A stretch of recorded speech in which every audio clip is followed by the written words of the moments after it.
திருச்சிற்றம். ஆடும் வரிவேல் அணி சேவல் என பாடும் பணியே பணியாயருள்வாய் தேடும் கயமா முகனை செருவில் சாடும் தனி யானை சகோதரனே.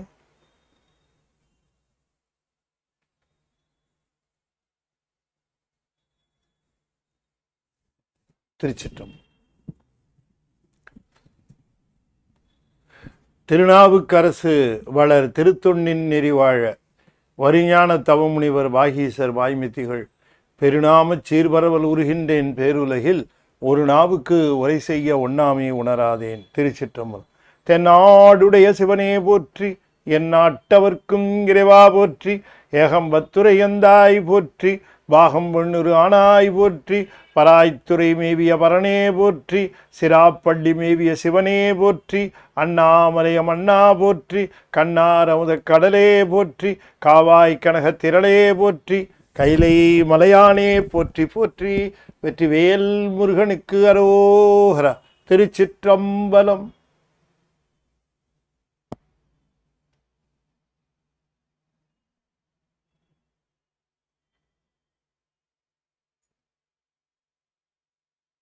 திருச்சிற்றம்.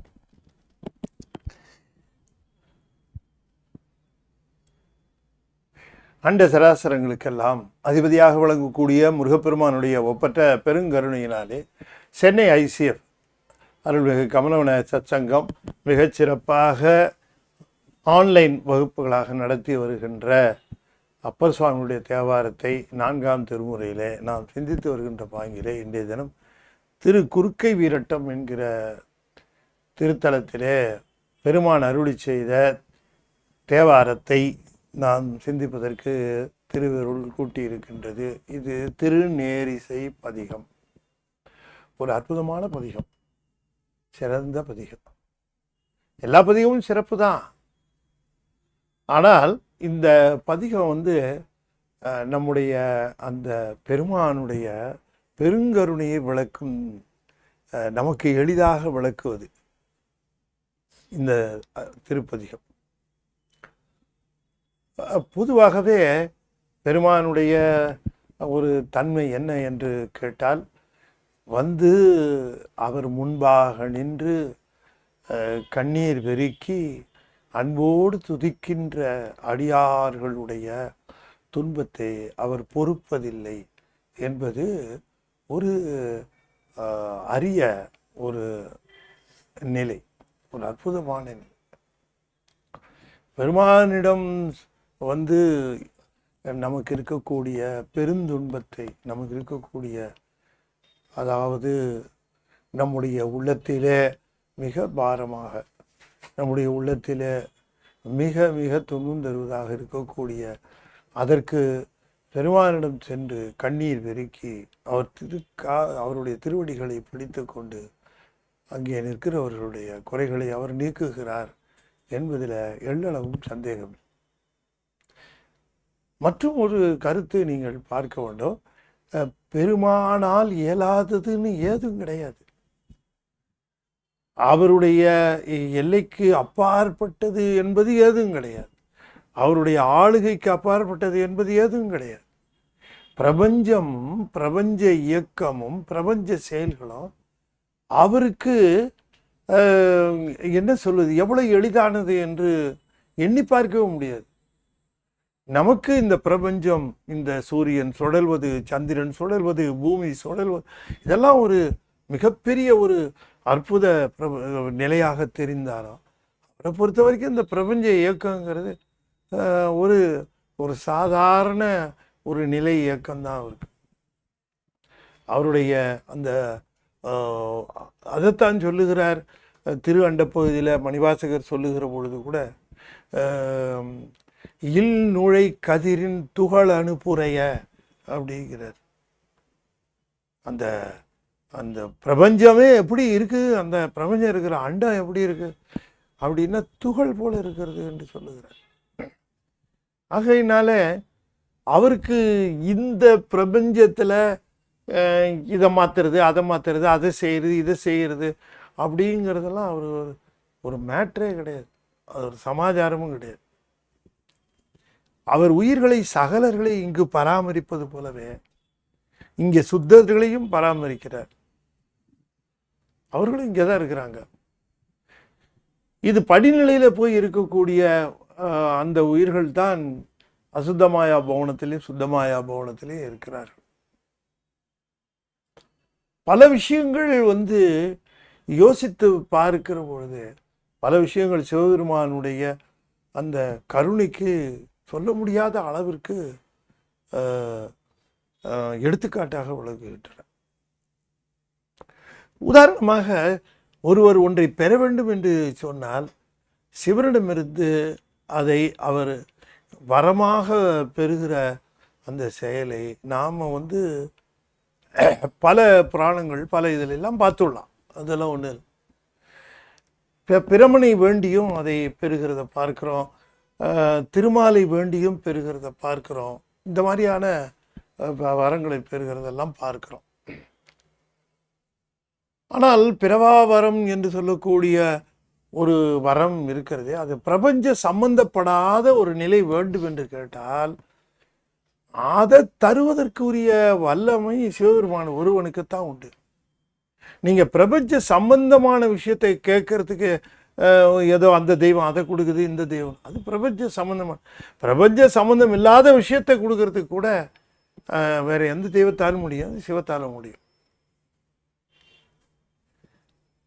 இப்போ சிவத்தினுடைய ஆற்றலுக்கு ஒரு சின்ன எடுத்துக்காட்டு உங்களுக்கு சொல்லுகிறேன். இப்போ ஒரு உயிர் இந்த பிறப்பிற்கு பிறகு அது இன்னொரு பிறப்பு எடுக்கும். அது ஒரு ரொட்டீன் மேட்டர். அவருக்கு அது ஒரு பெரிய உயிருக்கு அது ஒரு பெரிய சமாச்சாரமே இல்லை. அது ஏற்கனவே எத்தனையோ சட்டையை போட்டு கழட்டி போட்டது. அது இதை சீரியஸாக எடுத்துக்கிட்டு இருக்கோம். எந்த போட்டிருக்க சட்டையை சீரியஸாக எடுத்துக்கிட்டு இருக்கோம். ஆனால் அது பாட்டுக்கு அது கேஷுவலாக கழட்டி தூக்கி போட்டுக்கிட்டே தான் இருக்கும். அந்த மாதிரி ஒரு நிலை. இப்போ இந்த உயிர் இந்த பிரபஞ்சத்தில் இப்போ இது எடுத்து நடத்துகிற இந்த பிறவியில் இதற்கு முந்தைய பிறவி என்ன இதுக்கு அப்படிங்கிறது இதுக்கு வேணால் தெரியாமல் இருக்கலாம். ஆனால் மற்ற நிலைகளில் வைத்திருக்கக்கூடிய அந்த தெய்வங்கள், இவர் படைப்புக்காக அமர்த்தி இருக்கிற ஒரு தெய்வம், காத்தலுக்காக அமர்த்தி இருக்கிற தெய்வம், ஒடுக்குதலுக்காக அமர்த்தி இருக்கிற தெய்வம், இந்த தெய்வங்களுக்கெல்லாம் தெரியும் முந்தின எந்த பிறப்பில் இருந்து இது இந்த பிறப்புக்கு வந்திருக்கு அப்படிங்கிறது அவங்க தெரியும். ஆனால் அடுத்ததாக இது என்ன பிறப்புக்கு போகணும் யாருக்கும் தெரியாது. இது எந்த பிறப்புக்கு இது போகும் அப்படிங்கிறது தெரியாது. ஆனால் இந்த உயிர் இந்த உடம்பை விட்டு போகிறதுக்கு முன்பால இது அடுத்ததாக என்ன பிறப்பு எடுக்க போகிறது என்பது சிவத்துக்கு மட்டும் தெரியும். ஏன்னா அதுக்கு உரிய அந்த நிலைகளை எல்லாம் அது இறந்த பிறகு தீர்மானிக்கிறது இல்லை, இதுக்கு முன்பே தீர்மானிக்கப்பட்டு விடும். அது அந்த வாழ்க்கை அதை பற்றி திருமூலரும் பல இடங்களில் சொல்லியிருக்கார். 2 கணக்கு போகுது, 30ல் 1 போகுது, 60ல் 1 போகுது கணக்கு அப்படின்னு சொல்லியிருக்கிறார். இப்போ அந்த மாதிரியான கணக்கெடுப்பு எல்லாம் சிவபெருமானுடைய அந்த நிலைக்கு போகிற பொழுது அந்த உயிர் அடுத்ததாக என்ன பிறப்பு எடுக்கும், இதனுடைய நிலைக்கு தக்கவாறு இது என்ன பிறப்பு எடுக்க வேண்டும் என்பது ஓரளவு அது தெரிஞ்சு போயிடும். அது அவருக்கு மட்டும் தெரியும். அதை பல செய்திகளில் விஷயங்களில் நாம் அதை பார்க்க முடியும். அதை இதில் கூட இப்போ இந்த பதிகம் இன்றைக்கி பார்க்க போகிற பதிகத்தில் கூட அதை அவர் ரொம்ப அழகாக அதை குறித்து சில இடங்களில் அதை சொல்லியிருப்பார். இப்போ ஒரு உயிர் அது வாழ வேண்டிய காலம் இன்னது, இவ்வளவு வருடம் என்று சொல்லுகிற பொழுது இவ்வளோ காலம் வாழணும் அப்படின்னு சொல்லுகிற பொழுது அந்த காலத்திற்கு மேல் அது இருக்க முடியாது என்பது நமக்கு தெளிவாக தெரியும் இல்லையா? ஆனால் அந்த காலத்தை நீட்டிக்கிற வல்லமை சிவத்திற்கு உண்டு. இந்த காலத்தை நீட்டிப்பதற்குரிய வல்லமை சிவத்திற்கு உண்டு. அது எந்த காலத்தில் எப்ப செய்யணுங்கிறது அவருக்கு தெரியும். அதுக்கு தகுந்த மாதிரி அதை செய்கிறார்.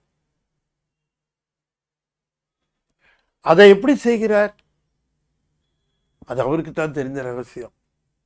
அடுத்த பிறப்பு இது என்ன எடுக்கும்னு தெரிஞ்ச அந்த பிறப்புக்குரிய வருடங்களில பல வருடங்களை கழித்து இதற்கு கொடுப்பார். அந்த பிறப்பிலிருந்து அந்த காலத்தை எடுத்து இதுக்கு கொடுப்பார். அதுதான் அவருக்கு காலன்னு பேரு. இந்த காலத்தை கணக்கிட்டு செய்கிற வல்லமை சிவபெருமான ஒருவனுக்குத்தான் உண்டு. அவர் செய்கிற அதனால தான் சிவரகசியம். சிவனை உணர்ந்த அருளாளர்களுக்கெல்லாம் எப்படி கொண்டு வந்தாரு? பூம்பாவை எப்படி கொண்டு வந்தாரு? அந்த முதல்ல வாயில போன சிறுவனை எப்படி கொண்டு வந்தாரு? இதெல்லாம் நீங்க சிந்திச்சு பாருங்க. இங்கேயும் அந்த ரகசியம் 1-2 ரகசியத்தை இந்த பதிகத்துல அப்பர் சாமி குறிப்பிடுகிறார். அது நமக்கு ரொம்ப பார்க்கிற பொழுது சிவம் எல்லை இல்லாத ஒரு அது பவர். சிவத்தை வணங்குனா என்ன கிடைக்காது? ஏன் கிடைக்காது?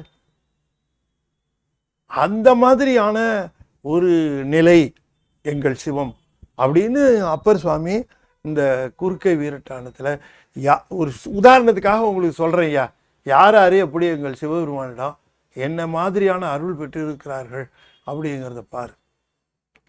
இது மாதிரி பெறுவதற்கு அவர்களுக்கு புத்திபூர்வமாகவும் பெற்றிருப்பார்கள், அபுத்திபூர்வமாகவும் பெற்றிருப்பார்கள். அருள் கொடுன்னு கேட்காமையே அவர்கிட்ட அருளை வாங்கினவங்களாம் உண்டு. அப்படிங்கிற அருள் கொடுன்னு கேட்டு வாங்காதவங்களும் உண்டு, அருள் கொடுன்னு கேட்காம வாங்கினவங்களும் உண்டு. அப்ப இன்ன தன்மையன் என்று அறிவுண்ணா எம்மான் அவரு பெருமான். அதனால அந்த பெருமானுடைய பேராற்றலை சொல்லுவதோடு பெருங்கருணையையும் சொல்லுவது இந்த திருக்குறுக்கை வீரட்டம் பதியம். அதற்கு தான் இந்த முன்னோட்டம் கொடுத்தேன் நான். சிவபெருமானுடைய ஆற்றல் சொல்லொணாத ஆற்றல். அதை சிவத்தை உணர்ந்தவர்கள், அந்த சிவத்தை உணர்ந்து நிற்கிறவர்களை சிவம் சிவமாகவே செய்துவிடும், சிவமாகவே செய்துவிடும். அதைத்தான் மணிவாசகர் சொல்லுகிறார் ஒரு இடத்துல, தன்னுள் புகுந்து தானே ஆன தன்மையினர். தன்னுள் புகுந்து தானே ஆன தன்மை, தானே ஆன தன்மையினர். எனக்கு சிவமான தன்மையா எனக்கு எனக்குள்ள வந்தால் நான் சிவமான தன்மை ஆகிவிட்டேன்கிறேன். அந்த வரியை நாங்கள் இன்னும் நம்ம பார்க்கணும். மணிவாசகருடைய வரி அது எத்தனை பொருள் பொதிந்த வரி. அதனால இந்த இப்போ நாவுக்கரசர் போன்றவங்கெல்லாம் அந்த சிவத்தை எப்படி அனுபவிச்சவங்க, இந்த மாதிரி அவங்க பார்த்தவங்க. அதில் நம்ம 1000ல் 10,000ல் பார்த்துருப்போமோ, ஒரு கோடியில் ஒரு பார்த்துருப்போமா தெரில, சொல்ல முடியாது. நம்ம வார்த்தைகளில் சொல்ல முடியுமா? ஆகையினால அப்பர் சுவாமி அவருடைய கருணையை அனுபவித்தவர், அவருடைய கருணையை அனுபவித்தவர். அதனால இந்த பதியத்தை ரொம்ப அழகாக செய்திருக்கிறார், ரொம்ப அற்புதமாக செய்திருக்கிறார். திருச்சிற்றம்பலம்.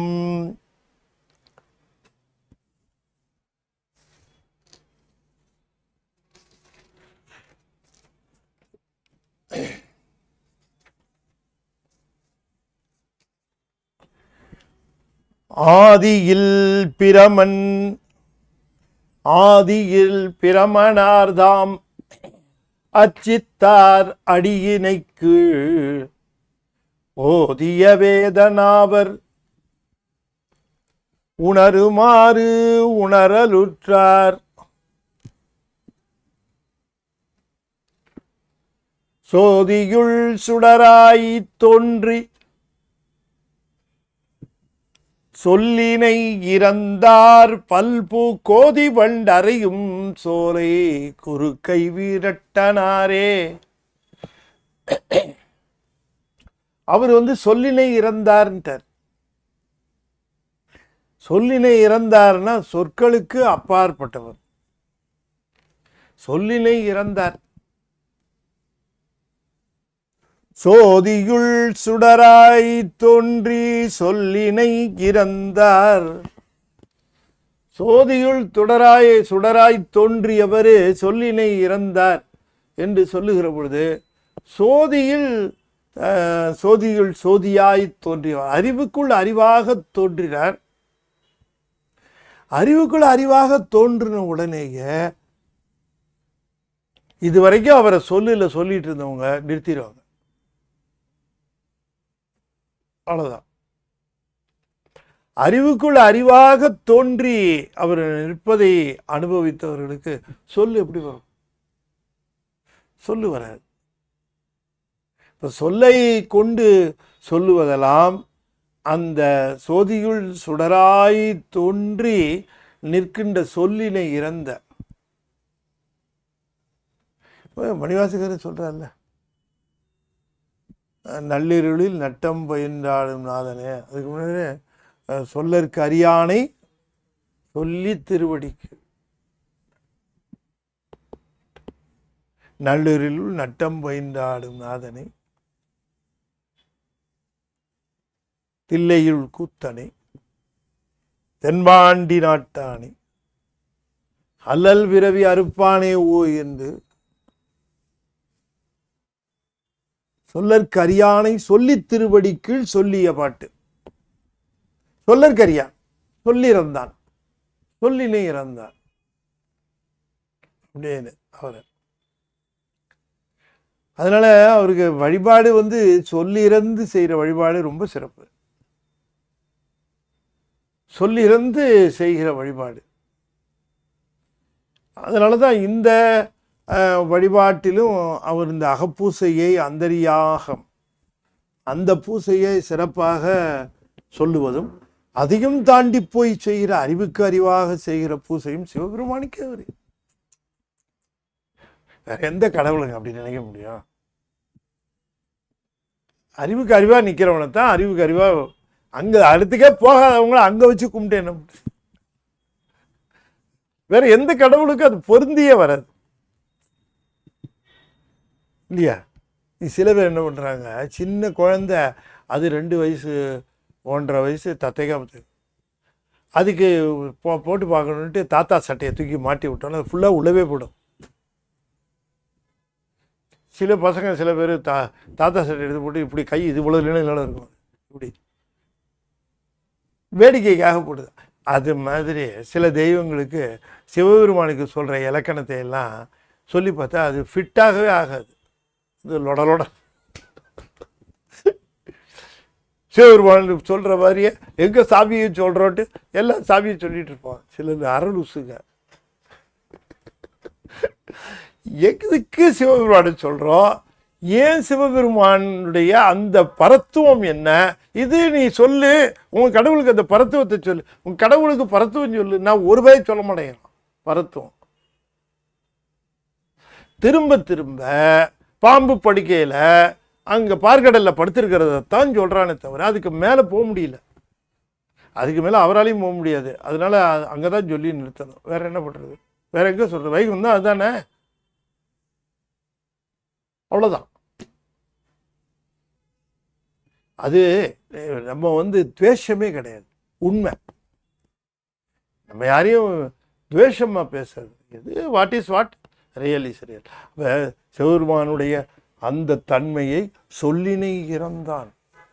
சொல்லினை இறந்த பெருமான் சோதியில் சுடராய் தோன்ற சொல்லினை இறந்தார். அதுக்கு முன்னாடியே சொல்லினை இறந்தாருன்னு அவர் சொல்லாமல் இருக்க முடியுமா? அவர் சொற்களுக்கு அப்பாற்பட்டவர் என்று அது சொல்ல முடியுமா? சொல்லினை இறந்தாருன்னு சொல்றதுக்கு யாருக்கு தகுதி? சோதியில் சுடராய் தோன்றியவருக்கு. அப்பர் சுவாமி எவ்வளவு அதை தெளிவுபடுத்துகிறாருன்னு பாருங்க. சொல்லினை இறந்தார் யாருக்கு? சோதியில் சுடராய் தோன்றியவருக்கு.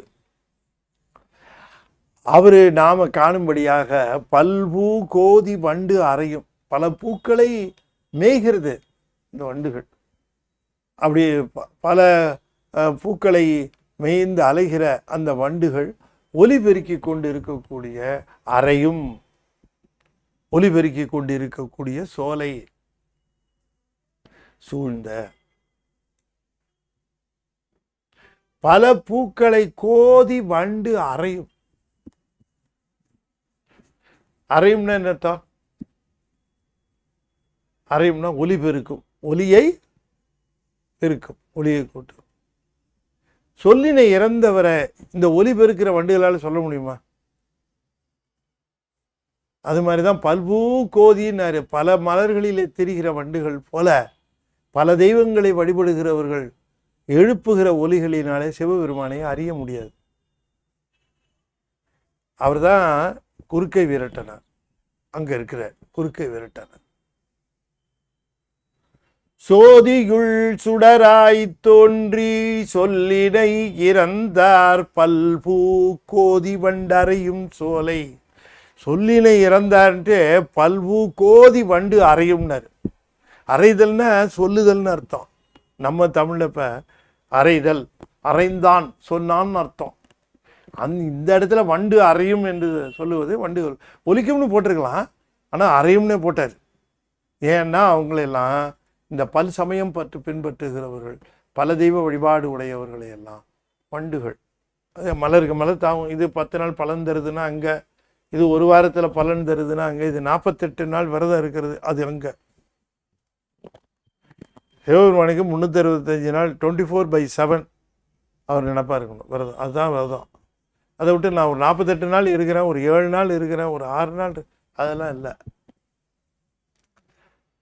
ஆதியில் முதல் படைப்பு தொடங்குகிற பொழுது, பிரம்மன் படைப்பை தொடங்குகிற பொழுது, பிரம்மன் முதல்ல படைப்பை எப்படி தொடங்கினார்னா சிவபெருமானை அர்ச்சித்து தொடங்கினார். பிரம்மனார் தாம் அர்ச்சித்தார் அடியினை கீழ். சிவபெருமானுடைய திருவடியின் கீழே இருந்து அவர் அர்ச்சித்தார். ஓம் சர்வேஸ்வராய நம ஆரம்பிச்சார். மூலப்பொருள், ஆதிப்பொருள். பின்னால திருமால் அர்ச்சித்தது சொல்லுவாரு. இங்க பிரம்மன் அர்ச்சித்தது சொல்றாரு, பின்னால திருமால் அர்ச்சித்தாருன்னு பின்னால சொல்லுவார். அவர்கள் அர்ச்சித்த தெய்வத்தை வணங்காமல் அவர்களை அர்ச்சித்தவர்களை வணங்கிட்டு இருந்தா என்ன இல்லையா? ஆதியில் தொடக்க காலத்துல பிரமனார் தாம் அர்ச்சித்தார், மரியாதையான்னு சொன்னார். பிரம்மனார் அப்படின்ட்டு ஒரு 6 விதி போட்டார். பிரமன்னு சொல்லுவார் எப்பவுமே. அர்ச்சித்தார் அடியினை கீழ். சுவாமிய அங்க அர்ச்சனை பண்ணிட்டு வணங்கிட்டு அதுக்கப்புறம் வேதம் ஓத ஆரம்பிச்சாராம். வேதத்தை ஓதி படைப்பு தொழிலை தொடங்கினார். அப்படி வேதத்தை தொடங்குகிற பொழுது அந்த வேதத்தின் பொருளை அவர் உணருமாறு சிவபெருமான் உணர்ந்தார். சிவபெருமான் உணரலைன்னா, அந்த வேத பொருளை தான் உணரலைன்னா பிரம்மன் உணர முடியாது. விளம்புமா விளம்பே இல்லையா? உணருமாறு உணரே, அது காணுமாறு காணுவே. அது மாதிரி அந்த காணும் உபகாரம் என்று சொல்லுவது இல்லையா? அது மாதிரி இந்த பிரமன் படைப்பு தொழிலை செய்கிறான் என்று சொன்னால், வேதத்தின் அடிப்படையிலே படைப்பு தொழிலை செய்கின்றார் என்றால் அந்த வேதத்தை உணருமாறு தனக்கு அருள வேண்டும் என்று அந்த வேதநாவன் அந்த ஆதியில் பிரமனார் அர்ச்சித்து சிவபெருமானிடம் அந்த வல்லமையை பெற்றார். இப்போ சிவபெருமான் அவர் நினைக்கிறார், இந்த வேத பொருளை நினைக்கிறார், அது நினைக்குது, அவ்வளவுதான். இந்த வல்லமையை பாருங்க. தான் எண்ணியவாறு செய்வதற்கு அவர் இந்த பிரமன். அப்ப அவரு அதை தெரிந்து கொள்ள, நான் ஒன்றை உணர்கிறேன்னா அது அவரு உள்ள இருந்து உணர்கிறார், நான் உணர்றேன். இது எவ்வளவு முக்கியம் இது. அப்ப நமக்கா உணர்கிற வல்லமை எப்படி கிடைக்கும்? அது இல்ல நமக்கு அந்த வல்லமை நமக்கு கிடையாது. நான் ஒன்றை உணர்கிறேன், நன்றாக தெரிந்து கொள்ளுங்கள். நான் ஒன்றை உணர்கிறேன், அவர் உணர்றார், அப்பதான் உணர். அப்ப அவர் உணர்கிற நிலையில தான் நான் உணர முடியும், இல்லைன்னா நான் உணர முடியாது. சரி, உணர்கிற மாதிரி தானே நான் உணர்கிறேன், அப்ப எனக்கு எப்படி வினைப்பயன் வரும்? ஒரு கேள்வி. ஐயா, அவர் எப்படி உணர்கிறாரோ அப்படிதான் நான் உணரும். அப்ப நான் உணர்றதுக்கு அவர் உணர்ந்தா தானே நான் உணர முடியும். அவர் ரைட்டா உணர்ந்தால் நான் ரைட்டா உணர்வேன், அவர் ராங்கா உணர்ந்தால் நான் ராங்கா உணர்வேன். ரைட்டா ராங் யார்கிட்ட இருக்கு? அவர்கிட்ட இருக்கு. அந்த இடத்துல தான் பார்த்தீங்கன்னா எவ்வளோ அழகா நம்ம சித்தாந்தம். நீ ரைட்டா உணரணும், ராங்கா உணரணும். அவர் ரைட்டா உணர்ந்தா நீ ரைட்டா உணர்ற, ராங்கா உணர். ஆனால் அதுக்கு முன்னால ஒரு உபகாரம் நிகழ்து பத்தியா, காட்டும் உபகாரம்னு. இந்த காட்டும் உபகாரம் என்று சொல்லக்கூடியது அது உனக்கு எவ்வாறு உணர்த்த வேண்டும் என்பதை நீ முடிவு செய்கிறாய். உன்னுடைய வெறுப்புக்கு தக்கவாறு தான் காட்டும் உபகாரம் அமைகிறது. காட்டும் உபகாரம் எப்படி அமைகிறதோ அதற்கு தக்கவாறு தான் பெருமான் காணும் உபகாரத்தை செய்கின்றார். அப்ப இந்த காணும் உபகாரம் என்பது பெருமான் அந்த கருத்து பற்றி அவருக்கு நிகழ்வது,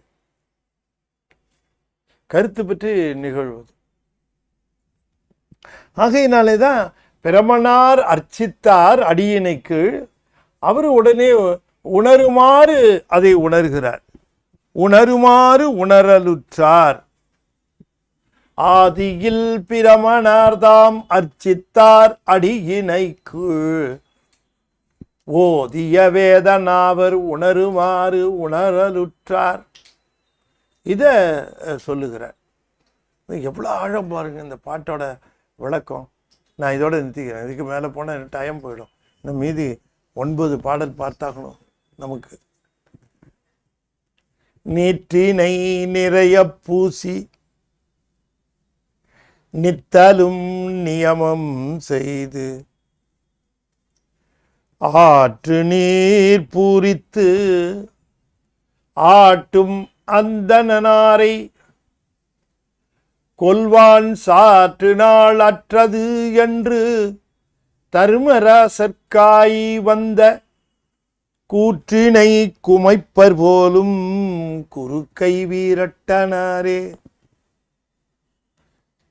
இந்த திருக்குறுக்கை வீரட்டனார் இல்லையா, அவர் வீரச்செயல் புரிகின்றவர்.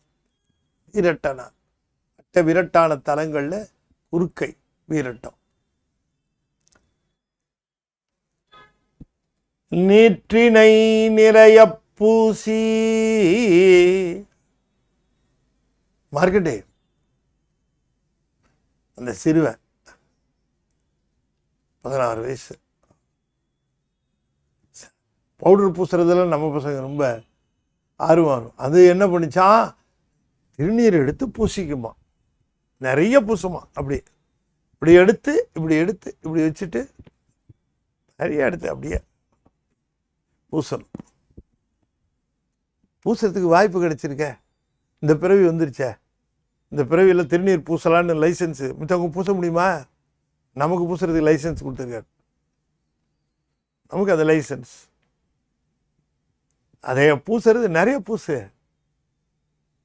நிற்றினை நிறைய பூசி நித்தலும் நியமம் செய்து, நியமம் செய்ய வேண்டியவன அப்படின்னு அர்த்தம். ஆற்று நீர் பூரித்து, இத சொல்லுகிற பொழுது நீற்றினை நிறைய பூசி நித்தலும் நியமம் செய்து ஆற்று நீர் பூரித்து ஆட்டும். ஆற்றுலேருந்து தண்ணி எடுத்துட்டு வந்து நிறைவாக எடுத்துட்டு வந்து, பூரித்துன்னா நிறைவாக கொண்டு வந்து ஆட்டும். சிவபெருமானுக்கு அபிஷேகம் பண்ணாராம் மார்க்கண்டேயர். அவர் கங்கை நீர் எடுத்து ஆற்றுனாரு. இங்கே காவிரி நீர்னு குறிப்பிடுகின்றார்கள். கங்கை நீர் எடுத்து மணிகண்டிகை இல்லையா, அங்கு ஆற்று நீர் பூரித்து ஆட்டும்னா அபிஷேகம் செய்யும். இப்படி செய்து கொண்டிருந்த அந்த மார்க்கண்டேயரை, அந்தனார்னா அந்தனார், அந்தனார் என்று சொன்னால் மார்க்கண்டேயர், பிரம்மச்சாரி, மாணி, இப்படி பல பேரில் குறிப்பிடுவார்கள். அந்தணன்னு சொல்லியிருக்கணும். ஆனால் என்ன சொல்றார்? அந்தனார். என்ன அவர் சொல்லுகிறது? அப்பர் என்ன இது ஆர்? அங்க பிரமணாருக்கு போட்டது போலி, இங்க போட்டது நிறைவு. இங்க அங்க பிரமணார்னு போட்டாரு. உண்மையிலேயே அந்த போஸ்டுக்காக அதை செய்யணுமே அப்படிங்கிறதுக்காக அதை போட்டார். சில பேர் போஸ்டுக்காக அந்த மரியாதை கொடுக்கறது இல்லையா, அப்படி கொடுத்த மரியாதை. ஆனால் இங்கே அப்படி இல்லை, இவருக்கு எந்த போஸ்டும் கிடையாது. ஆனால் இவர் அந்தணன்னு சொல்றதுக்கு அச்சப்படுறார். அன்பு கதி வருது. அந்தனார் அவரை கொல்வான், கொல்லுவதற்காக சாற்று நாள் அற்றது என்று இருக்க வேண்டிய நாட்கள் முடிந்து விட்டது. அற்றது முடிந்தது. என்ன சாற்று நாள்? சிவபெருமான் 16 வருஷம் தான் ஐயா சொன்னாரு, முடிந்து விட்டது. சாற்று நாள்னா சிவபெருமான் சொன்ன நாள் 16 வருஷம். அற்றது என்று வந்தது யாருன்னாரு? கூற்று. கூற்று ஒன்று தான். அவன் தர்மராசனுடைய பணி ஏவலாள். தர்மராசனுக்கு நிறைய பேர், காலன், கூற்றுவன், இயமன், இவங்கெல்லாம் பல பேர். அவர் தர்மராஜா தான் மேலே இருக்கிறவர். அவர் தர்மராசா. அவரை இன்னும் சொல்லுவாங்க யம தர்மராசன் அப்படின்னு சொல்லுவாங்க. அப்படி தர்மராசர்காய் வந்த, அவருக்காக வந்தார், ஆன் பிஹாஃப். அவரு கவனி பார்த்து யார் போகணுமோ போயிடுது. அந்த கூற்றுவனை குமைப்பார். ஒரு தட்டினார். ஏன் அப்படின்னு, சிவபூஜை பண்ணிட்டு இருக்கும்போது என்ன வேலை குறுக்க நீ உனக்கு? இல்லை, நாள் சிவபூஜை பண்ணும்போது ஏன் வர? அப்போ சிவபூஜை முடிஞ்சாலும் வந்திருக்கணும். எப்போ முடிப்பாருன்னே தெரியலையே. தெரியல, பேசாம உட்காரணும். பூஜை பண்ணும்போது என்ன வேலை உனக்கு? அதனால தான் அதை பூசைய சொல்லிட்டு சொன்னார். அவர் மட்டும் பூசை பண்ணாம சும்மா இருந்திருந்தார், வேற விஷயங்கள்ல ஈடுபட்டு இருந்தார், எடுத்துட்டு போயிருப்பான். பூசை பண்ணிட்டு இருந்ததுனால ரைட்ஸ் இல்லை. சிவபூஜை பண்ணி கொண்டிருக்கிற பொழுது அவர்களை அழைத்து கொண்டு போக முடியாது. அப்ப நம்ம அப்படி போய் பண்ணிடலாமா சார் பூசை? நான் அவர் மாதிரி பண்ணணுமே பூசை. இது வெரி டிஃபிகல்ட். அவர் மாதிரி பூசை பண்ணணுமே. மனம், மொழி, மெய் மூணையும் வச்சு அந்த பூசை பண்ணா தான் எம்மனு வர முடியாது. எங்கேயோ பார்த்துக்கிட்டு பூஜை, கடியாரத்தை பார்த்துக்கிட்டே பூஜை பண்ணா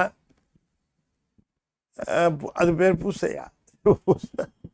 பூசைங்கிறது என்ன வலிமை தெரியுங்களா சிவபூசைக்கு? அட்டே அப்பா, இன் ரைச்சியஸ் மோட்ல பண்ணிட்டா சிவ பூஜைய வலிமை அவ்வளோ பவர்ஃபுல். அது அந்த ஒரு பெரிய டைம் பாம் மாதிரி, ஒரு பெரிய அணுகுண்டு சக்தி. அந்த ரைச்சியஸ் மோட்ல பூஜை பண்ணி இருந்தால், நல்லவழியா நிறைய பேர் அப்படி பண்ண முடியறதில்லை. இல்லை, ஆளாளுக்கு பெரிய சக்தி உடைய, அவ்வளோ சக்தி வந்துடும் சிவ பூஜை பண்றது. பின்னாடி சொல்லுவார். அது சிவபூஜையினுடைய வல்லமை எப்படின்னு கேட்டீங்கன்னா, சர்வ வல்லமை. அது பூஜை பண்ணித்தான் பல பேர் பல விஷயங்களை சாதிச்சிருக்காங்க. ஆனால் பூசை பண்ணுகிற பொழுது அது இப்ப நல்லா பாருங்க, தவம் பண்ணி பெறுதல், பூசை செய்து பெறுதல். இப்ப தவம் என்று புராணங்களிலே சொல்லப்படுவது வேறு, பூசை என்று சொல்லப்படுவது வேறு. அவங்க தவம் பண்ணிக்கிட்டு காட்டுல இருந்து வரம் வாங்கினது எத்தனையோ காலம், 6 நாள் பூசை பண்ணிட்டு ஒருத்தர் கிளம்பிட்டார். யோசனை பண்ண எத்தனை காலம் தவம் இருந்தான் அந்த தக்கன், எத்தனை காலம் தவம் இருந்தான் சூரபதுமன், பல காலம் தவம் இருந்தாங்க. ஆனா தவம் இருக்கிறதுக்கு எண்ணிலா காலமாகும்.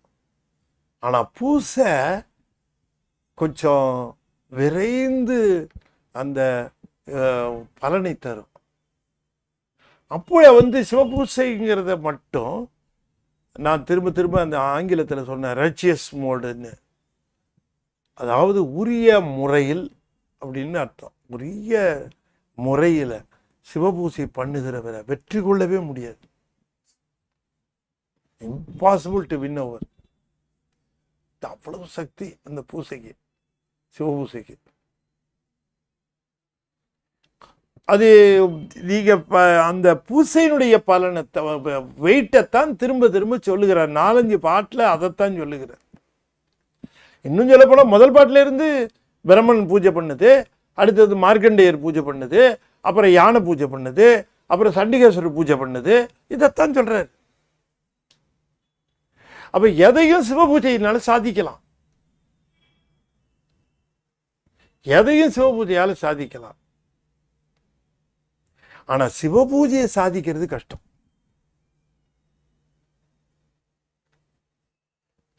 நெஞ்சம் ஈசனை காண்பதே விரும்பி நிரந்தர திருவாக்கினில் நிகழ்வது 5 எழுத்துமே ஆக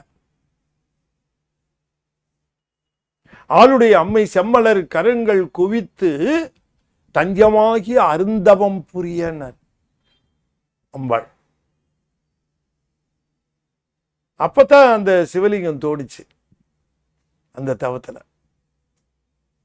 அதுல அம்பிகை பூஜை பண்ண. ஆகையினால இந்த சிவபூசையினுடைய வல்லமையை எடுத்து சொல்லுவதற்குத்தான் இதையும் சொல்லுகிறார். இந்த இடத்துல மார்க்கண்டேயர் சிவபூஜை பண்ணிட்டு இருந்தனால யமனே வர முடியல. கடைசியில் யமன் உத வாங்கிட்டு அடிபட்டு ஓடணும். அதான் நடந்தது. ஆகையினால சிவபூஜை பண்ணுகிறவர்கள்ட்ட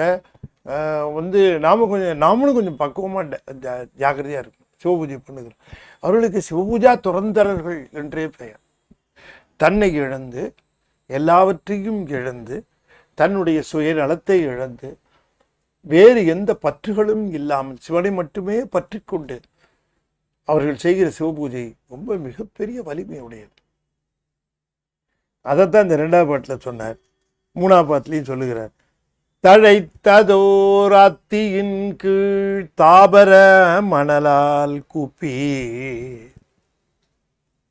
இவர் ஒரு பூஜை, இவர் பூஜை பாருங்களேங்கிறார். அழைத்து அங்கே ஆவின் பாலை கறந்து கொண்டு ஆட்டக் கண்டு பிழைத்ததன் தாதை தாளை பெருங்கொடு மழுவால் வீச குழைத்ததோர் அமுதம் கீந்தார் குறுக்கை வீரட்டனாரே. தழைத்ததோர் ஆத்தியின் கீழ். இந்த ஆத்தி மரம், கொன்றை மரம், இதெல்லாம் சிவபெருமானுக்கு சிறப்பான மரங்கள். வேற யாருக்கும் அப்படி சிறப்பு கிடையாது. 2 மரம். அதனாலதான் ஆத்திச்சூடி கொன்றை வேந்தன்னு நமக்கு இருக்கு, பாட்டி செஞ்சிருக்காங்க. இந்த 2 மரத்தினுடைய சிறப்பு தெரியணும், மலருடைய சிறப்பு தெரியணும்னு அது பேர்ல ஆத்திச்சூடின்னு சிவபெருமானையும் கொன்றை வேந்தன் என்று சிவபெருமானையும் சொன்ன தாய். தழைத்ததோர் ஆத்தியின் கீழ். தழைத்த ஆத்தி, துளிர் விட்டு தழைத்து இருக்கக்கூடிய ஆத்தி மரம், அதுதான் அதுக்கு விமானம். இவர் செஞ்ச கோயிலுக்கு, சண்டிகேஸ்வரர் அமைத்த கோயிலுக்கு மேற்கூரை, விமானம் கிடையாது. இந்த ஆத்தி மரம் தான் விமானம். ஆத்தியின் கீழ், ஆத்தி மரத்தின் கீழே, ஆத்தி மரத்திலிருந்து பூ எடுத்து கொண்டு வந்து போடுவாங்க. இங்க ஆத்தி மரத்துக்கு கீழே வந்தோன்னு சாமிக்கு ஏக சந்தோஷம். அப்பா நல்ல சீட்டுப்பா இது நமக்கு அப்படின்னுட்டு ஆத்தி மரம் கீழே அவருக்கு ரொம்ப மகிழ்ச்சி. ஆத்தி மரத்துக்கு கீழே இருந்தா. அது என்ன மரம்? தழைத்த மரம். பூக்களும் அங்கே அந்த இலைகளும் துளிர் விட்டு தழைத்தது. ஆத்தியின் கீழ் அந்த மரம், அதை சொன்னார். அதில் சொல்லுகிற பொழுது மரம் தழைத்தது குறிப்பிட்டாரு. ஆனால் உண்மையில அங்கே என்ன குறிப்பிடல, அதுக்கு அவ்வளவு அருள் தழைத்து இருக்குது.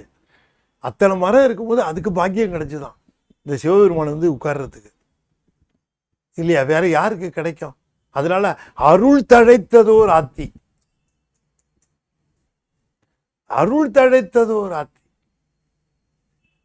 அப்படி அருளினாலே தழைத்திருந்த அந்த ஆத்தியின் கீழ் தாபர மணலால் கூப்பி, அந்த மணல் ஈரம் கலந்த அந்த மணி ஆற்று மணலை எடுத்து கூப்பி, அங்கே சுவாமி எங்க இருக்கிறார்? பிரம்மரந்திரத்துக்கு மேல துவாதசாந்தத்தில் இருக்கிறார். யார் ஒருவர் சுவாமி எங்கிருந்து கூப்பிடுறார்? அழைக்கிறவர் எங்கிருந்து அழைக்கிறார்? அழைக்கிறவர் தன்னுடைய துவாதசாந்த பெருவழியிலே இருக்கக்கூடிய பெருமானை அங்க அழைத்து, அங்க அதான் ஆபாகனம். எங்க வேற எங்க இருந்து எடுக்கிறது இல்லை, இங்கே நிறைந்துதான் இருக்கிறார். இருந்தாலும் நமக்குன்னு இருக்கிறவர் இங்கே.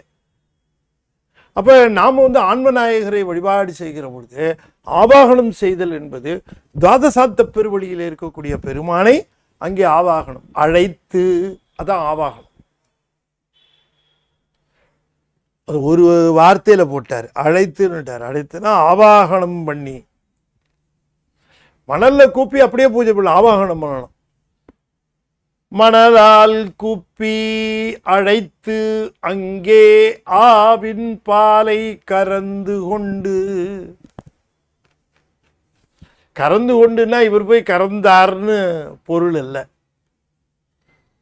கறந்து கொண்டு என்று சொன்னால் பெற்றுக்கொண்டு, அந்த அந்த பசுக்கள் பீரிட்ட அந்த பாலை கறந்து கொண்டு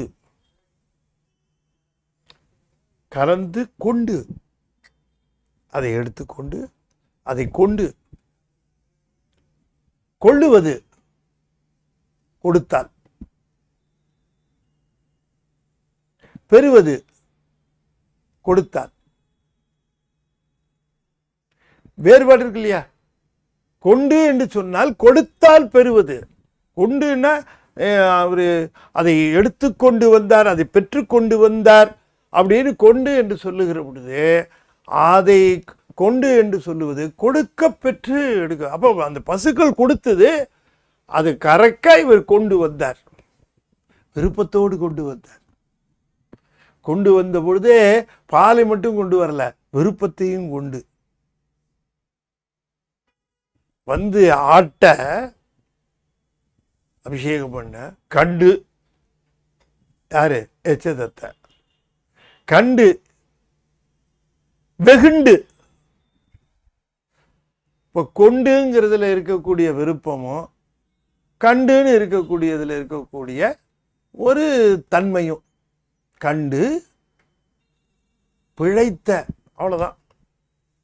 ஒன்று நடுவில் விஷயங்களையே சொல்லலை சாமி. கண்டு வெகுண்டு பிழைத்த, தப்பு செய்தன்னா காலாலே எட்டி உதைத்த தன் தாதை தாளை பெருங்கொடு மழுவால் வீச. பெருங்கொடு மழுவால் வீச, கொடுனா வளைந்த, பெரிய வளைந்த மழுவால் வீச. ஐயா, அங்கே ஒரு கோல் இருந்தது, அதை அப்படி எடுத்து விட்டெறிஞ்சார், அதுவே மழுவாயிடுச்சு. அப்போ இவர் சிவமா இருந்தார், இவர் தொட்டது மழுவாயிடுச்சு. மழுவாகணும் என்று எண்ணினார், மழுவாச்சு. மழுவால் வீச, பெருங்கொடு மழுவால் வீச என்றால் தாளை வீச. தாளை வீசன்னா தாளை எடுத்த உடனே குழைத்ததோர் அமுதம். சிவானந்தத்தை வழங்கினாராம் அள்ளி அணைச்சு அவரை. குழைத்ததோர் அமுதம் ஈந்தார் குரு. இந்த சிவபூசைக்கு என்னென்னலாம் கிடைக்குது பாருங்க. சிவபெருமானி வழிபட்ட அந்த சிவபூசை யமனே உதவாங்கினான்னா அந்த சிவபூசையினுடைய வலிமை என்ன? இங்க அப்பா காலை வெட்டிட்டாரு, அவருக்கு அமுதம் கூட குழைத்ததோர் அமுதம் ஈந்தார். குழைத்ததோர் அமுதம் எது? அவர் தான் குழைத்த அமுதம் சிவபெருமான் தானே, வேற என்ன அமுதம்? குழைத்ததோர் அமுதம். அங்கேயும் அம்பிகை காஞ்சி ஆறு பெருக்கெடுத்து வந்த உடனே அப்படியே ஆற தனித்தால் குழைந்தார். அவருக்கு குழையிறது கேட்கணுமான. குழைந்தது ஓர் அமுதம் ஈந்தார் குறுக்கை வீரட்டனாரே. உழைத்ததோர் அமுதம் ஈந்தார் குறுக்கை வீரட்டனாரே. அடுத்த பூஜையை சொல்றார். சிலந்தியும் ஆனைக்காவில் திருநிழல் பந்தல் செய்து. இதை இன்னொரு இடத்துலையும் சாமியை சொல்லுவாங்க, ரொம்ப அழகா அதை சொல்லுகிற. அங்கேயும் இந்த சிலந்தி அந்த பெருமானை வலையிட்டு காத்ததை அங்கேயும் சொல்லுவார். புதுப்பந்தர் அது இழைத்து சருகால் மேய்ந்த என்று சொல்லுவார். புதுப்பந்தர் அது எப்படி? சிலந்தியின் தன் வாயின் நூலால் புதுப்பந்தர் அது இழைத்து. வாயில் நூலில் செஞ்ச எச்சில் தானே, எதுவுமே வாயில நம்ம சிலந்தி வாய் நூல் சாமிக்கு சில்லு சில்லு சில்லுட்டு இருக்கோம், அதோட வாய் அதோட எச்சில். அது மாதிரி தானே அந்த அம்மா ஊதுனாங்க இல்லையா, திருநீலநக்கருடைய அம்மையார் சிலந்தி விழுந்துருச்சுன்னு ஊதுனாங்க. ஊதுனா அந்த அம்மாவுடைய எச்சில் குழு குழுன்னு இருந்ததுன்றாரு, புண்ணை ஆத்துச்சுங்கிறாரு, மருந்துங்கிறாரு சாமி. அதுபோல சிலந்தியும் ஆனைக்காவில், சிலந்தி ஆனைக்காவில் தானே சொல்லணும். சிலந்தியும் ஆனைக்காவில் அப்படின்னு ஏன் உண்மை போட்டாருன்னா, யானையும் ஆனைக்காவில். அப்ப ஆணைன்னு ஏன் சொல்லல? ஆனைக்கான்னு சொன்னதுனால அது ஆணை அங்க இருக்கு. எப்படி எழுதுறாங்க பாருங்க, எப்படி பாட்டு. இதெல்லாம் பார்த்ததுக்கு அப்புறம் வேறு பாட்டு படிக்கவே தோணாது. சிலந்தியும் ஆனைக்காவில், சிலந்தியும் ஆணையும் ஆனைக்காவில். அப்படி இருக்கிற பொழுது இந்த சிலந்தி திருநிழல் பந்தல் செய்து தன் வாய் நூலால அந்த நெட்டு போடுதுங்க. வலை பின்னுது, அப்படியே பின்னி அப்படி மேல இருந்து பாக்குது சாமிக்கு எங்கேயாவது கேப்பில் இந்த சருகு உழுவுதா. நாவல் மரத்துக்கு கீழே இருக்கிறாரு, சருகுகள்லாம் சாமி மேல விழுந்துகிட்டு இருக்கு அப்படின்னுட்டு அப்படி க்ளோஸ் நெட்டு க்ளோஸா போட்டு இப்படி வாட்ச் பண்ணுது, அப்படியே அப்படி பாக்குது. எரை பிடிக்கத்தான் வலை போடும், ஆனா சிவத்தையே பிடிக்கிறதுக்கு வலை போட்டது இந்த சிலந்தி மட்டும்தான் இல்லையா? சிவத்தையே பிடிச்சிருச்சு அந்த வலையில. அந்த வலையை என்ன வலை? ஒரு ஒரு கொசு ஒரு சில்ல பூச்சியை தான் பிடிக்கும், ஆனா இங்க சிவபெருமானையே பிடிச்சிருச்சு அந்த வலை. சிலந்தியும் ஆனைக்காவில் திருநிழல் பந்தல் செய்து உலந்து அவன் இறந்த போதே கோச்செங்கனானுமாக. உலந்து அவன் அங்க ஆனைக்காவில் அந்த இடத்துல இறந்த போது, அதெல்லாம் சொல்லலை. ஏன் இறந்துச்சுன்னா சொல்ல, யானையோட சண்டை சொல்ல. உலந்து அப்படி உலந்து என்று சொல்லுகிற பொழுது அந்த உலந்த அது முடிஞ்ச அந்த அங்க இறந்த போதே கோச்செங்கனானுமாக சொல்ற சாமி. இறந்த உடனேயே உடம்பு வராது. யாரு இறந்து போன பிறகு உடனே உடம்பு வராது. அது என்ன பிறப்புன்னு தெரியும், வெயிட் பண்ணணும். அதுக்கு வெயிட் பண்ணணும். இல்லை அது என்ன பண்ணும், முதல்ல அது கணக்கெல்லாம் பார்த்து இது சொர்க்கத்துக்கு போகணுமா நரகத்துக்கு போகணுமான்னு வேற பாவம். சொர்க்கம் போய் அந்த புண்ணிய பலனை அனுபவிச்சு, நரகத்துக்கு போய் அந்த புண்ணிய பலனை இந்த பாவ பலனை அனுபவித்து 2 முடிஞ்சதுக்கப்புறம் திரும்ப வந்து வெயிட் பண்ணி எப்போ மண் உலகத்துக்கு வருமோ அப்போ பிறவி எடுத்துக்கிட்டு வரும். எல்லாருக்கும் இப்படி தான் ரூட்டு. சில பேருக்கு சொர்க்கத்துக்கோ நரகத்துக்கோ போக வேண்டிய வேலை இருக்காது. அவங்க வந்து இருவினையையும் பெருமானுடைய கருணையினால் ஈட்டி இருக்கிறதுனால அது புண்ணிய பாவமே இருக்காது. அதனால் அடுத்த பிறப்புக்கு மட்டும் வெயிட் பண்ணுவாங்க, அடுத்த பிறப்பில் கொண்டு விட்டுருவாங்க. இப்போ இந்த பூம்பாவியை கூப்பிடும்போதே அது தப்பி தவறி சொர்க்கத்திலேயோ நரகத்திலேயோ இருந்தால் கூப்பிட்டுருக்க முடியாது. இந்த சிறுவனும் கூட சொர்க்கத்திலேயோ நரகத்திலேயோ இருந்திருந்தா கூப்பிட்டுருக்க முடியாது. எல்லாம் ரிசர்வ்ல இருந்தது, அங்க இருந்தது. அடுத்த பிறப்புக்கு இந்த போதே டக்குன்னு இந்த பிறப்புக்கு கொண்டு வந்துட்டார். இப்பதான் அந்த பிறப்பை தவிர்த்து இந்த பிறப்புக்கு கொண்டாந்து அந்த பிறப்பினுடைய காலத்தை குறைச்சிட்டார். அது செய்வார். இப்ப அதுக்கப்புறம் இந்த சிறுவன் என்ன ஆனா அதை பத்தி நமக்கு டீட்டெயில் இல்லை. இது பெருமான் செய்யக்கூடியது. அதனால அது இறந்து கோச்செங்கனானும்னு சொல்லலை. அவர் இறந்த போதே அப்படின்னா இம்மிடியட்டா அவர் கோச்செங்கச்சோழனா பிறந்துட்டார். போய் அந்த சிலந்தி இறந்த உடனேயே அது எங்கேயும் போகல, வெயிட் பண்ணல, இறந்த போதே கோச்செங்கனானுமாக கலந்த நீர் காவிரி சூழ், கலந்த நீர் காவிரி சூழ் அப்படின்னார். கலந்த நீர்னா இந்த காவிரிக்கு அந்த இடத்துல ஒரு பெரிய சிறப்பு. இந்த திருவானைக்காவில் ஒரு பெரிய சிறப்பு, அது யாருக்கும் இல்லாத சிறப்பு. ஏன்னு கேட்டால் அந்த இடத்துல சிவபெருமானுடைய திருமேனி இந்த காவிரி நீரில் தான். அதனால தான் அவருக்கு வந்து இப்போ எப்படி அண்ணாமலை நெருப்பால் ஆனவரோ அதுபோல் இங்கே நீரால் ஆனவர் அவர். இப்போ செழுந்திரன் நீர் இது லிங்கம், அது நீர் லிங்கம். ஆகையினால தான் இதுக்கு வந்து அதுக்கு ஞானத்திரள்னு பேர் இருக்கிற மாதிரி இதுக்கு செழுநீர் திரள்னு பேர். மூலவருக்கு என்ன பேர் திருவானைக்காவல்னா செழுநீர் திரள், நீர்த்திரள், தீத்திரள். திரள்னா லிங்கம். அப்போ செழுநீர் திரள்னு அந்த மாதிரி அந்த தன்னுடைய பெயரை சிவபெருமானுக்கு கொடுக்குற அளவு திருமேனி தருவதற்கு அதுக்கு ஒரு வாய்ப்பு. சிவபெருமானுக்கு திருமேனி தந்துதான் காவிரி. அதனால் சிவபெருமானை தன்னுள் கலந்து அவருக்கு காவிரி தன்னுடைய அந்த திருமேனியை சிவபெருமானுக்கு தந்ததுனால கலந்த காவிரின்னாரு.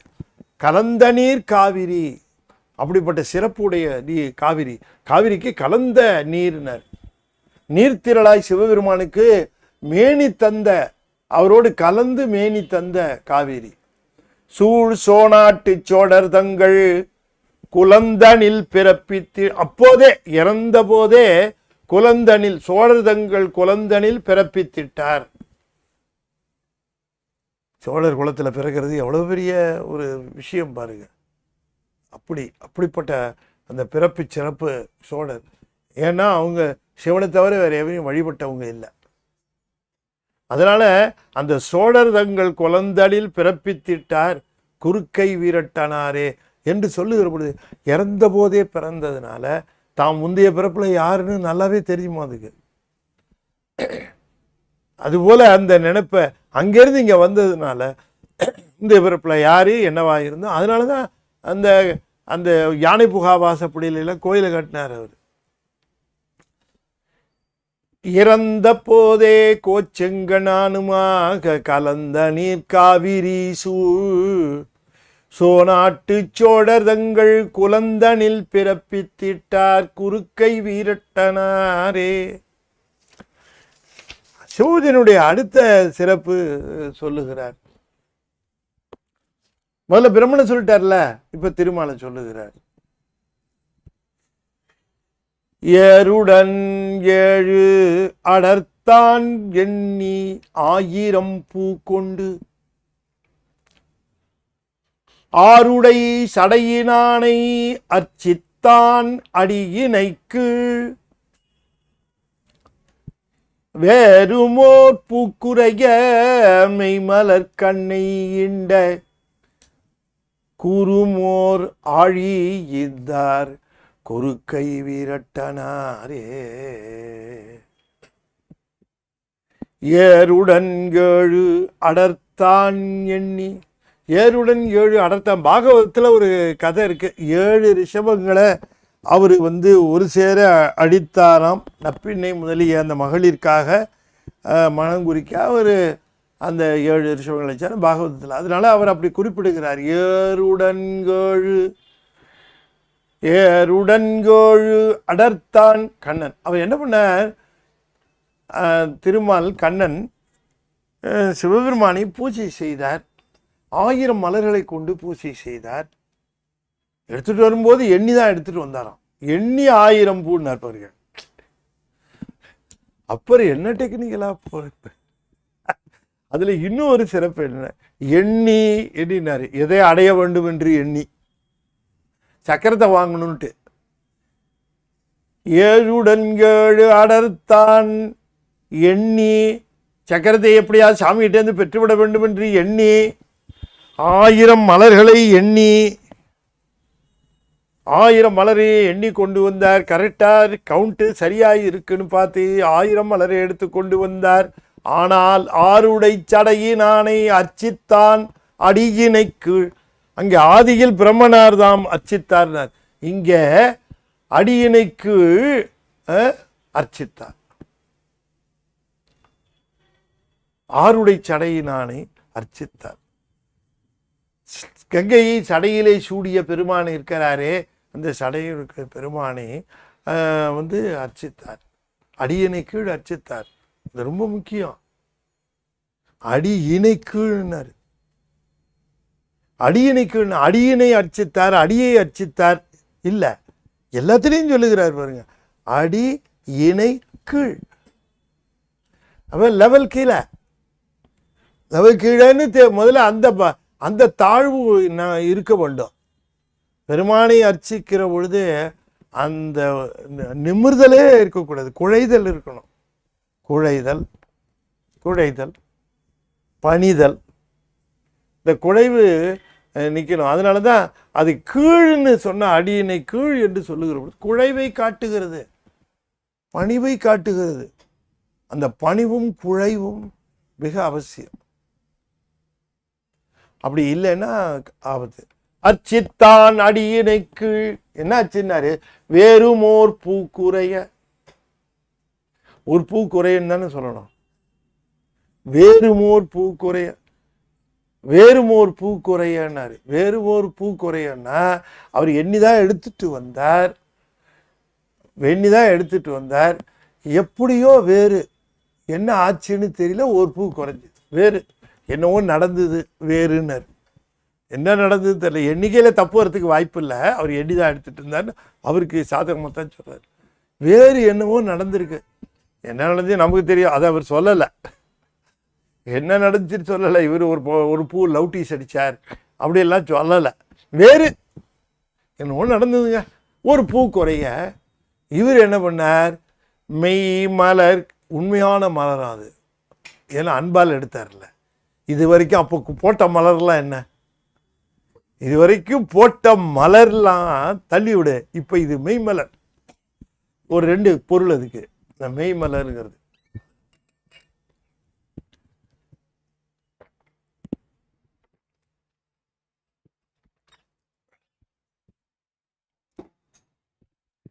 மெய்மலர்னு சொன்னா மற்ற மலர்கள் இவருக்கு புறம்பானவை. வேறு யாரோ வேறு எங்கோ பயிரிட்டு ஒரு செடியை தந்தது, அந்த பூவு அதை எடுத்துட்டு வந்தார். பூ அந்த செடிக்கும் மரத்துக்கோ உரிமை உடையது, குளத்துக்கு உரிமை உடையது. ஆனா இந்த மலரி இவருக்கு உரிமை உடையது.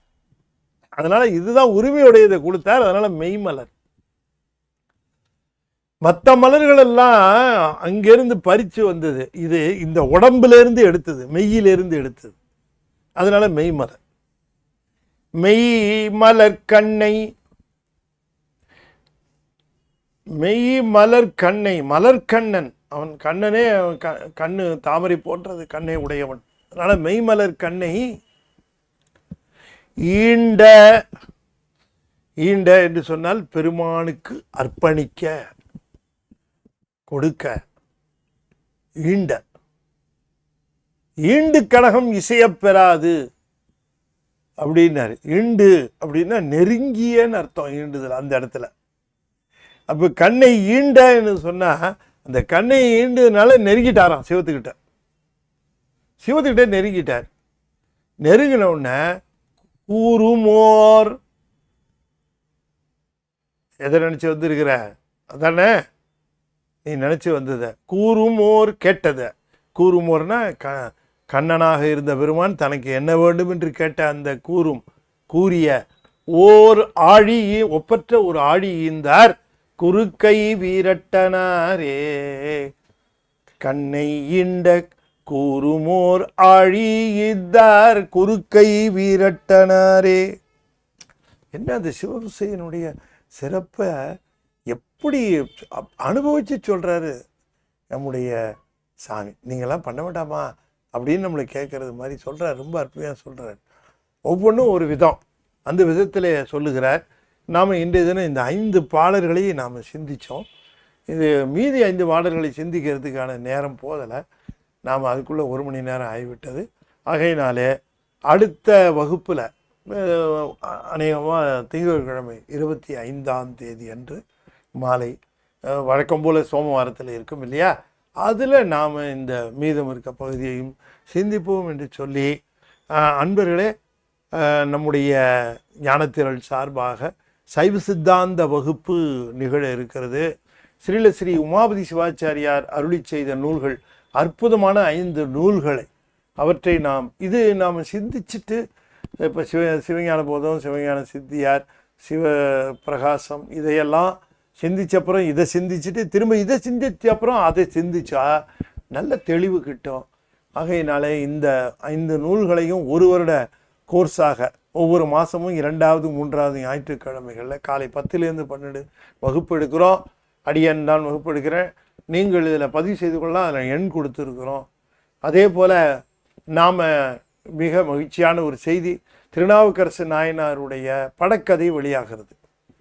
அது சிறுவர்களுக்கான படக்கதை. எப்படி திருஞான சம்பந்தருக்கு படக்கதை வெளியாயிற்றோ அதுபோலவே திருநாவுக்கரசருக்கும் சித்திர படக்கதை வெளிவருகிறது. டிசம்பர் மாதம் அது வெளியீட்டு விழா மிகச்சிறப்பாக இருக்கும். ஆனால் அப்பொழுது அதனுடைய விலை 490 ரூபாய் என்று இப்போதைக்கு வைத்திருக்கிறோம். ஆனால் முன்பதிவு செய்து கொள்ளுகிறவர்களுக்கு சலுகை விலையிலே அதை நாம் பதிவு செய்கிறோம். முன்பதிவு செய்து இப்போயே பதிவு செய்து கொண்டால் அவர்களுக்கு மட்டும் அந்த வெளியீட்டு அன்னைக்கு அவர்களுக்கு கொடுக்கப்படும். அதுக்கு இன்றைக்கு மட்டும் பண்ணுகிறவருக்கு இந்த அறிவிப்பு இந்த ஞானத்திரளில் வந்திருக்கு. அப்படி 430 ரூபாய்க்கு அதை தருகிறோம். அதனுடைய விலை வெளியில் வந்த பிறகு அதனுடைய விலை வெளியில் வந்த பிறகு 490.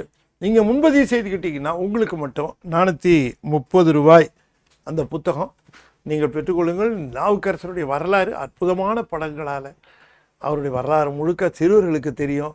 குழந்தைங்க படிச்சதுன்னா தெரிஞ்சுக்கும். நம்ம ஞானசம்பந்தருடைய வரலாறு தெரிஞ்ச மாதிரி திருநாவுக்கரசர் வரலாறையும் அதுங்க தெரிந்து கொள்ள வேண்டிய. யார் நம்ம கதை சொல்லிகிட்டு இருக்க வேண்டாம். அது அப்படியே படிச்சுட்டு வந்ததுன்னா அது தெரிந்து போகும்.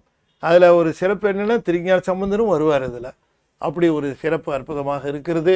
வாங்கி தாருங்கள், பதிவு செய்து கொள்ளுங்கள். முன்பையே பதிவு செய்து கொண்டவர்களுக்கு முன்னுரிமை வழங்கப்படும் என்று சொல்லி, ஞானத்திரள் பத்திரிகைக்கு நீங்கள் அவசியமாக சந்தாதாரர்களை சேர்த்து தர வேண்டும். அது நீங்கள் திருமுறைக்கு செய்கிற பணி. அதே போல் ஞானத்திரளில் வருகிற கட்டுரைகளுக்கு நீங்கள் நல்ல ஆதரவு தரலாம். உங்களுடைய அந்த அன்பு ஆதரவை நாங்கள் எதிர்பார்க்கிறோம். அதுபோல் அடியேன் எழுதிய நூல்கள் திருவாசகம், பிறகு அருமுக சிவன், ராசாங்க சமயம், வேள்விகள் 100, திரு ரட்டமணி மாலை போன்ற நூல்கள் எல்லாம் நீங்கள் அவசியம் வைத்து கொள்ள வேண்டும். அதெல்லாம் அரிய கருத்துக்களை தன்னுள் கொண்ட திருமுறை பட்டகங்கள் பெற்றுக்கொள்ளுங்கள் என்று சொல்லி இந்த அளவில் நிறைவு செய்யும் முகமாக 5 எழுத்தை 5 முறை ஓதுவேன். அன்பர்கள் தொடர்ந்து ஓத வேண்டும் என்று திருவடி பணிந்து வேண்டிக் கொள்கிறேன். ஓம் நமச்சிவாய, ஓம் நமச்சிவாய, ஓம் நமச்சிவாய, ஓம் நமச்சிவாய, ஓம் நமச்சிவாய. திருச்சிற்றம்பலம். தென்னாடுடைய சிவனே போற்றி, என் நாட்டவர்க்கும் இறைவா போற்றி. வெற்றிவேல் முருகனுக்கு அரோகரா. திருச்சிற்றம்பலம்.